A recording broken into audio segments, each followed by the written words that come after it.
পিলখানা হত্যাকাণ্ডে আওয়ামী লীগ নেতাদের সংশ্লিষ্টতা পেয়েছে জাতীয় স্বাধীন তদন্ত কমিশন। এছাড়া শেখ হাসিনা, ফজলে নূর তাপস, শেখ সেলিম সহ রাজনৈতিক নেতা ও আইন শৃঙ্খলা বাহিনীর ঊর্ধ্বতন কর্মকর্তা সহ ১৪ জনকে সাক্ষ্য দেওয়ার জন্য ডাকা হয়েছে। কমিশন জানিয়েছে, এরই মধ্যে আওয়ামী লীগ নেতা মির্জা আজম ও জাহাঙ্গীর কবির নানকের লিখিত জবানবন্দি ইমেইলে নেওয়া হয়েছে। চাল ডাল কর্মসূচি, জঙ্গিবাদের সংশ্লিষ্টতা সহ নানান ধরনের প্রোপাগান্ডা চালিয়ে ভিন্ন খাতে নেওয়া হয়েছিল পিলখানা হত্যাকাণ্ডের তদন্ত। মাহিলা ইসলামের রিপোর্ট।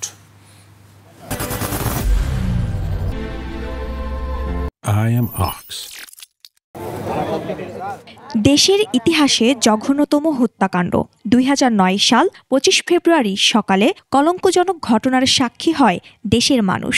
বিদ্রোহের নামে হত্যা করা হয় ৫৭ সেনা কর্মকর্তাকে।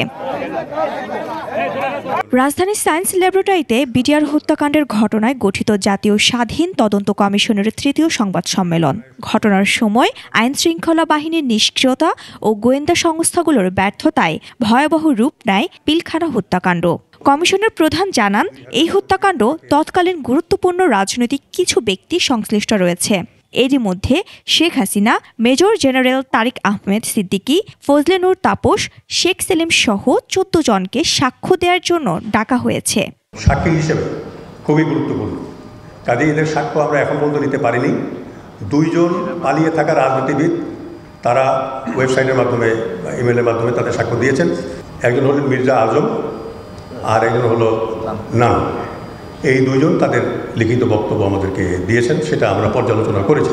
হত্যাকাণ্ডের পর ঘটনার কারণ ভিন্ন খাতে নেয়ার জন্য চাল ডাল কর্মসূচি, জঙ্গিবাদের সংশ্লিষ্টতা এবং মাদ্রাসায় পড়াশোনা সম্পূর্ণ করা জনবল নিয়োগ দেয়া হয়েছে বলে প্রোপাগান্ডা ছড়ানো হয়। চাল ডালের বিষয়, যেগুলোকে বেশি গুরুত্ব দিয়ে দেখার চেষ্টা করে তদন্ত এবং বিদেশি ষড়যন্ত্রের বিষয়টাকে উপেক্ষা করার চেষ্টা করা হয়েছে।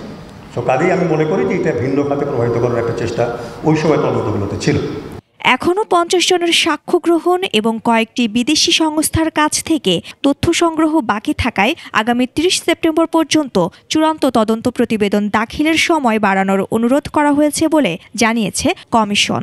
আরও বেশ কিছু অগ্রগতি অর্জন করেছে। মাহিলা ইসলাম, ২১ টেলিভিশন, ঢাকা।